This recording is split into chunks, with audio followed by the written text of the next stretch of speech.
నమస్తే. అభినయ్ దర్శన్ ప్రత్యేకంగా చెప్పనవసరం లేదు. ఎందుకంటే ప్రవీణ్ పగడాలకి సంబంధించి తన గొంతును గట్టిగా వినిపించారు. ఇప్పుడు నిన్న గూడా ఆయన పైన దాడి జరిగింది. తరచుగా ఈ క్రిస్టియన్ పాస్టర్‌ల పైన దాడులు జరుగుతున్నాయి.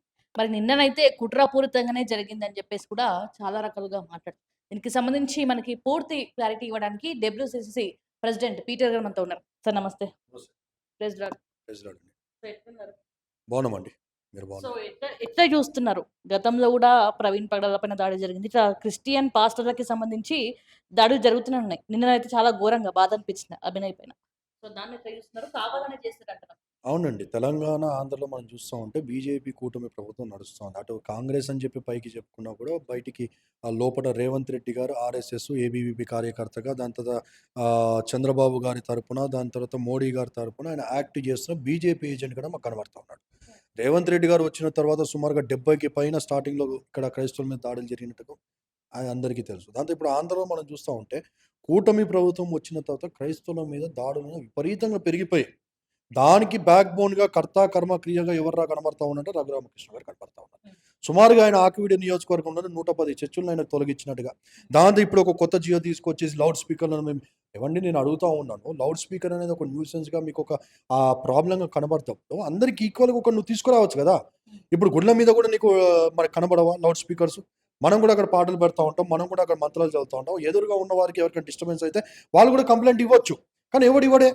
అంతే కలిసిమెలిసి ఊరుల్లో అంతా కలిసిమెలిసి పోతా ఉన్నప్పుడు ఈయన పబ్బం గడుపుకోవడానికి సుమారుగా 900 కోట్లు ఏవైతే ఉన్నాయో ఆ ఒక్క 900 కోట్ల కేసు నుంచి బయటికి రావాలంటే ఈడీ కేసు సిబిఐ కేసు నుంచి బయటికి రావాలంటే బీజేపీ మాత్రమే సెంట్రల్ మాత్రమే ఆయన ఆదుకోగలదని తెలిసి ఈరోజు ఆంధ్రాలో ఒక ఇంజన్ లేదు బీజేపీకి. ఆ ఇంజన్ ఆయన అవ్వాలని చెప్పిన ఒక ఉద్దేశంతోనే ఈ రాజకీయ ఎత్తుగడ ఆయన వేసినట్టు కనపడుతుంది. అంటే కరెక్ట్ స్టెప్ ఏసిండని మీరు అనుకుంటున్నారా? మీరు ఆయన భావిస్తున్నారా? ఉద్దేశంలో అది కరెక్ట్ స్టెప్ అయి ఉండొచ్చు కానీ, కింద ప్రజలు ఏమైనా అయిపోని అనుకోవడం మాత్రం తప్పేగా. హ్మ్. ప్రజలు కొట్టుకొని చస్తా ఉన్నారు. డివైడ్ అండ్ రూల్ పాలిసీ అయిపోతా ఉంది. ఎక్కడో నార్త్‌లో ఉన్న ఈ పెంట, ఈ మనువాదము, ఈ యొక్క భూతాన్ని ఈరోజు ఈ యొక్క పిచ్చిని నువ్వు తీసుకొచ్చి ఇక్కడ రేగ్గొడుతూ ఆ ఒక ప్లాట్‌ఫార్మ్‌లో ఎవరైతే ఉండి యాంటీ సోషల్ ఎలిమెంట్స్ ఉన్నారో అలాంటి వాళ్ళతో మీరు కలిసి, తిరిగి వారితో మళ్ళీ మీరు మీటింగ్స్ పెట్టుకొని మీరు చేయడము అది ముమ్మాటికి ఆయన ప్రకారంగా ఆయన పబ్బం గడుపుకోవడానికి ఆయన తప్పించుకోవడానికి ఆయన చేసిన ఎత్తుగడలేమో కానీ ప్రజలకి అది అర్థమవుతా ఉన్నాయి. ఖచ్చితంగా వచ్చే ఎలక్షన్స్‌లో ఆకువీడులో రఘురామకృష్ణ గారు ఖచ్చితంగా ఓటమి పాలవుతారు. సో, ఇప్పుడు అభినయ్ దర్శన్ గూడా పార్టీ బెట్టిండు. క్రిస్టియానిటీని మొత్తం ఏకతాటిపైకి తెచ్చి రాజకీయాలలో ముందడుగేద్దామనేసి నేను అనుకుంటున్నా. సో, ఆ రకంగా ఆయన పోతుంటే మత ప్రచారం జేస్తున్నాడు అని జెప్పేసి గూడా ఒక రకంగా టాక్ వస్తుంది. నేను అదే అడుగుతా ఉన్నానండి. మత ప్రచారం చేస్తున్నట్టే చేయనీయండి. హ్మ్. చేస్తే వచ్చిన నష్టం ఏంటి? హ్మ్. చేస్తే మీకొచ్చిన బాధ ఏంటంటారు. హ్మ్. మతాన్నైనా ప్రచారం చేస్తున్నాడు. హ్మ్. మతం అని అంటే యేసు ప్రభు కోసం చెప్తా ఉంటాడు. క్రిస్టియానిటీ కోసమైతే కాదుగా చెప్పేదైనా. మిషనరీల కోసమైతే కాదుగా చెప్పేది. లేకుంటే ఈస్ట్ ఇండియా కంపెనీ అనే బ్రిటిషర్స్ కోసం కాదుగా చెప్పేది. ఆయన చెప్పేది ఎవరి కోసం మాట్లాడుతా ఉంటాడు మత ప్రచారం అంటే? యేసు ప్రభు వారి కోసం చెప్తాడు. యేసు ప్రభు అంటే దాంట్లో తప్పేముందంట నేను. యేసు ప్రభుని నమ్ముకుంటే నువ్వు తాగుడు వదిలేస్తావు. యేసు ప్రభువును నమ్ముకోవడం బట్టి నువ్వు వ్యభిచారం మానేస్తావు.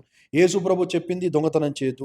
యేసు ప్రభు చెప్పింది మానేస్తారా? క్రిస్టియానిటీకి పోతే మానేస్తారా? 100%, 100% అంటే యేసు మీ ప్రభు దాంతో ఎవ్వరు లేరా? దొంగతనాలు జేసేవాళ్ళు వాడు గావచ్చు. యేసు ప్రభుని ఒకవేళ సీరియస్‌గా తీసుకోకపోతే వాడు చేస్తుండొచ్చు. హ్మ్. యేసు ప్రభు చెప్పిన బోధనలు ఎవడైతే సీరియస్‌గా తీసుకుంటాడో వాడు క్రైమ్ నుంచి, చెడువు నుంచి, చీకటి నుంచి, పాపం నుంచి వాడు పరిశుద్ధతలోకి వస్తున్నాడు గదా! ఇండియా మొత్తంలో క్రైమ్ రేటు ఎక్కడరా ఎక్కువ కనబడుతుందంటే మీరు గూగుల్‌లో సెర్చ్ చేస్తే అప్పర్ అప్పర్ లిస్ట్‌లో ఉన్నది ఉత్తరప్రదేశ్. హ్మ్. ఉత్తరప్రదేశ్ కోసం మనం మాట్లాడాల్సిన అవసరమే లేదు. అక్కడ పెద్ద హీరో 'యోగి ఆదిత్యనాథ్' ఉన్నాడు. అక్కడ చూస్తుంటే ఆయనకు అయోధ్య అని చెప్పి టెంపుల్ కట్టాడు. శ్రీరాముడు వారి యొక్క అక్కడ పాదాలు ఉన్నాయని చెప్పంటే, అక్కడ క్రైమ్ రేట్ ఎక్కువగా ఉంది. ఎందుకు క్రైమ్ రేట్ ఎక్కువగా ఉందక్కడ? Because there is no Christianity.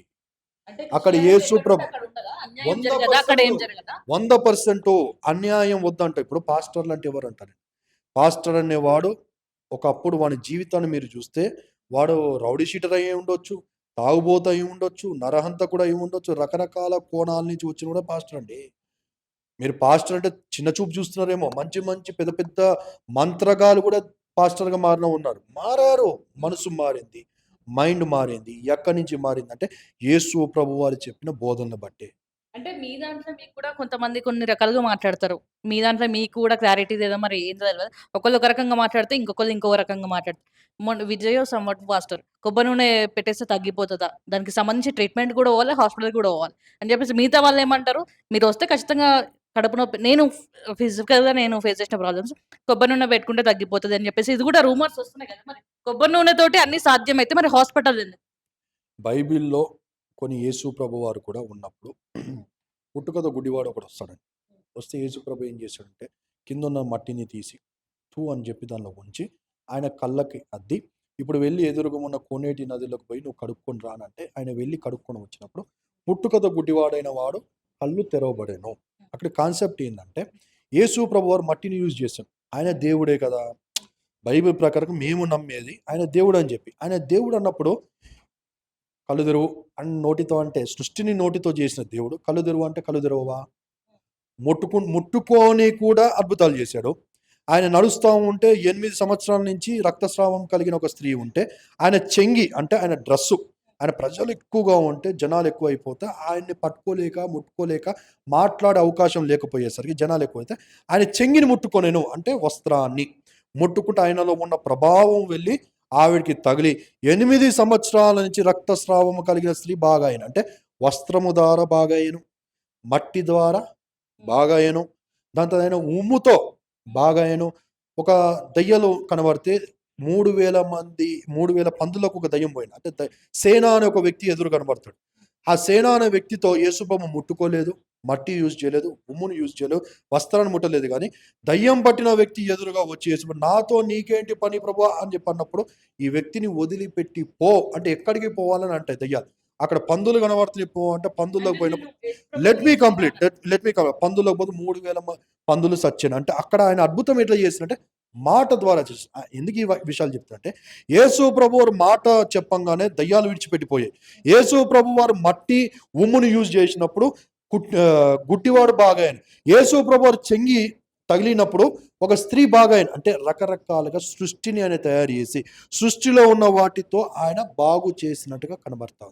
The same concept ఆయిల్ది కూడా బైబిల్లో కాన్సెప్ట్ ఉంది. ఆయిల్ని యూజ్ చేసి కూడా అద్భుతాలు చేసినట్టుగా బైబిల్లో ఉన్నాయి. సో ఆయిల్ కాన్సెప్ట్ యూజ్ చేస్తూ ఉన్నారు. సృష్టి దేవుడి సృష్టి. మందులు ఏంటంట దేవుని సృష్టి కాదా? చెట్లు ఏంటి దేవుని సృష్టి కాదా?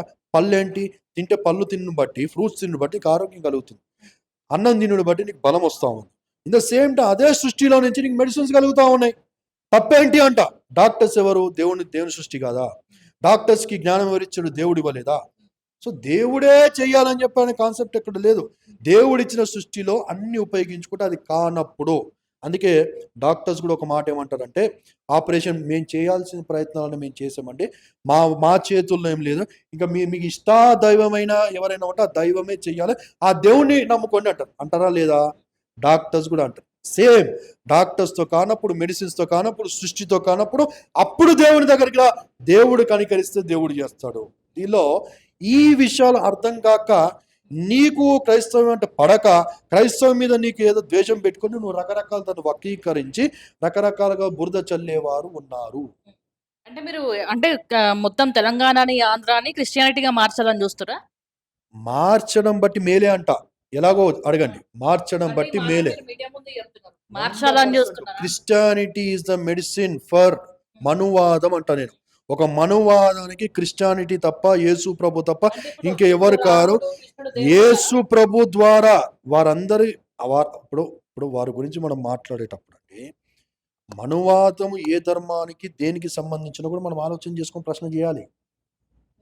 మీరు అన్న కృష్ణ దేవుళ్ళు కానీ లేకుంటే రామదేవుళ్ళు కానీ విత్ డ్యూ రెస్పెక్ట్ నేను ఎవరిని కించపరచట్లేదు, వారిని ఎవరిని నేను అవమానించట్లేదు. మీరు అడిగిన ప్రశ్న నేను చెప్తాను, వారికి సంబంధించింది కాదా అంటాను నేను. మళ్ళీ ఇంకెందుకు జరుగుతూ ఉన్నాయి? ఎవరు మార్చారు? విలియం కేరీ గారి కోసం దగ్గర చాలాసేపు మాట్లాడాం. విలియం కేరీ గారు వచ్చి మన ధర్మం ఎప్పటి నుంచో ఉందని చెప్పి మనం అన్నప్పుడు ఒక బయట దేశస్థుడు ఒక మిషనరీ ఒక క్రిస్టియన్ ప్రవక్త అయిన విలియం కేరీ గారు వచ్చి ఎడ్యుకేట్ చేసేంత వరకు భారతదేశము ఎన్లైట్ కాలేదు. మరి మిమ్మల్ని కూడా వెళ్ళిపోమంటున్నారు కదా, క్రిస్టియానిటీకి సంబంధించిన ఉన్నోళ్ళు యుఎస్కి వెళ్ళిపోండి, క్రిస్టియానికి సంబంధించిన దేశాల్లోకి వెళ్ళిపోండి అంటారు. అంబేద్కర్ గారు యూకేని విడిచిపెట్టి క్యాంబ్రిడ్జ్ యూనివర్సిటీని విడిచిపెట్టి ఇండియాకు వచ్చి ఆయన ఈరోజు చేసింది ఏంటి అంటాను.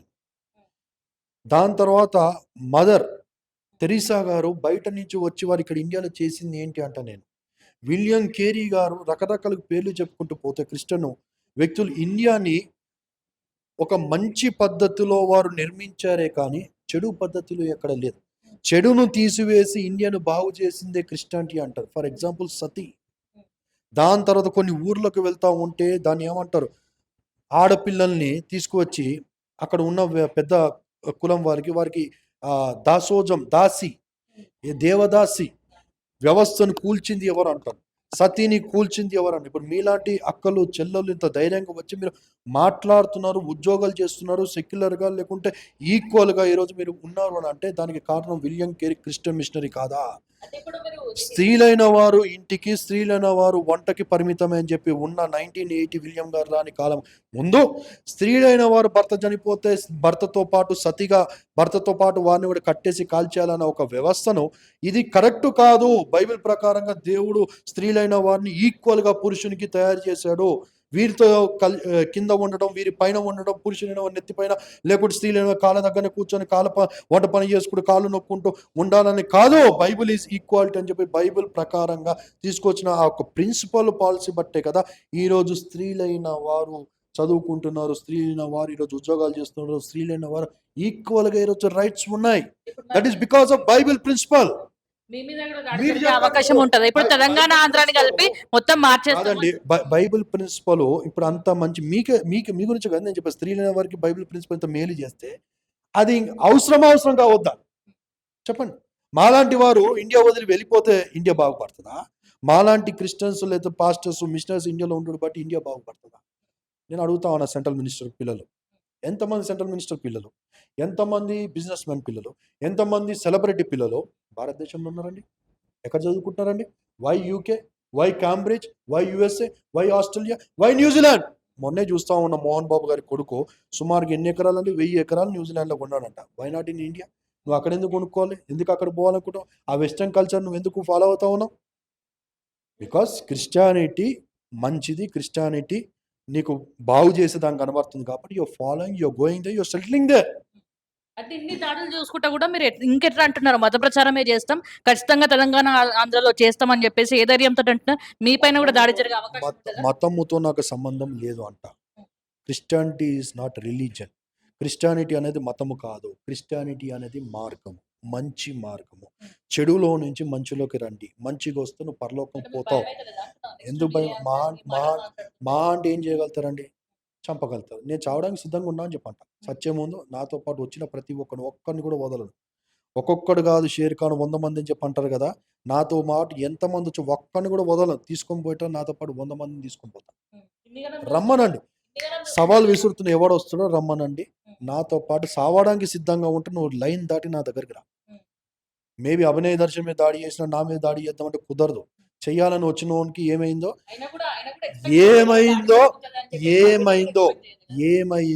వాళ్ళకి తెలుసు. నాకు ఫోన్ చేసి బెదిరించినోడు మళ్ళీ రెండోసారి ఫోన్ చేయలే. నా ఎదురుగా వచ్చి నాతో ఢీ కొట్టాలనుకున్నవాడు మళ్ళీ ఈరోజు కనబడలే. చెయ్యాలనుకున్న రండి, టకాఫర్ చూసుకుందాం. నేను ఎక్కడ కూడా వేరే వ్యక్తుల్లాగా నేను చేతులు గాజులు వేసుకుని లేదు. ఖచ్చితంగా ఒక్కొక్క గుద్దుకి ఆన్సర్ ఇస్తాను. కానీ ఆ గొడవలు నాకు వద్దు.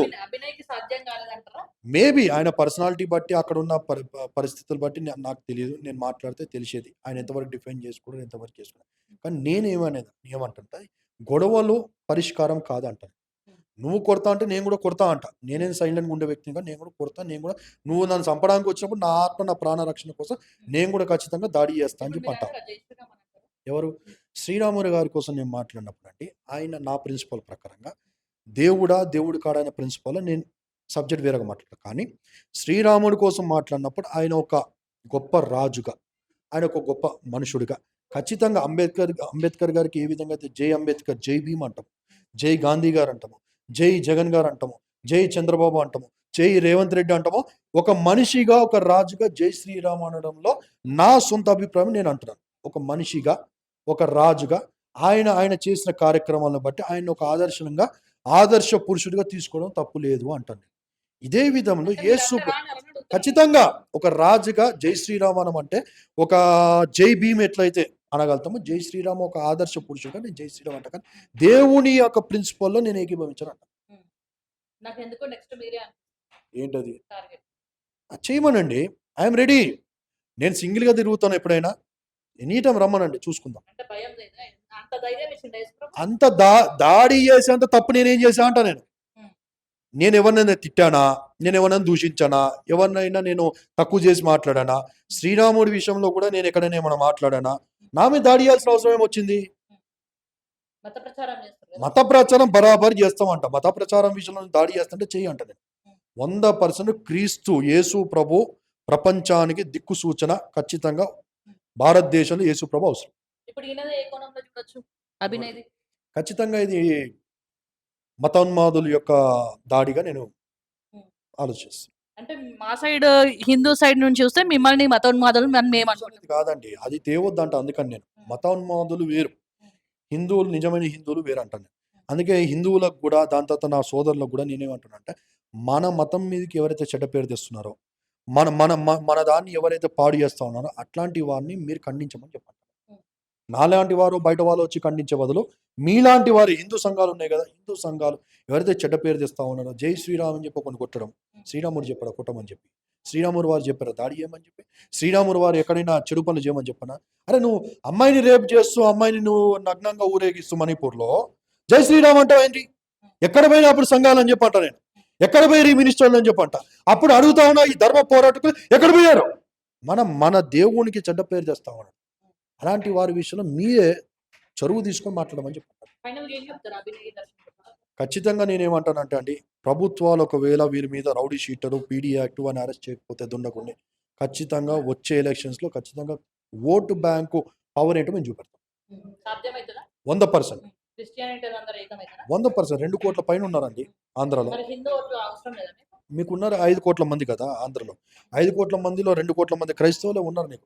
That is more than enough కదా ఒక ప్రభుత్వాన్ని దించడానికి, పెంచడానికి. ఒక్క ఓటుతో కూడా మనం తమిళనాడునే చూస్తున్నాం. ఒక్క ఓటుతో ఆయన ఎవరో ఎమ్మెల్యే అయ్యారు. ఒక్క ఓటుతో వాజ్పేయి గారు మార్చేస్తారా? వాజ్పేయి గారు ఒక్క ఓటుతో ఓడిపోయిన రోజులున్నాయి. ఒక్క ఎలక్షన్స్ ఓటు. వచ్చే వరకు ఉన్న సగం మార్చేస్తారా ఇగ?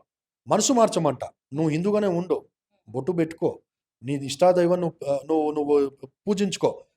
యేసు ప్రభు చెప్పిన మార్గాలు, యేసు ప్రభు చెప్పిన బోధన అనుసరించంటారు. అంటే మీ దాంట్లో ఎవరు లేరు. మనసు మార్చుకో. మీ దాంట్లో ఎవరు లేరైతే తప్పు చేసిన ఎవరు ఎంకరేజ్ చేస్తారండి? చట్టాలు ఉన్నాయి, ఖచ్చితంగా యాక్షన్స్ తీసుకుంటాయి.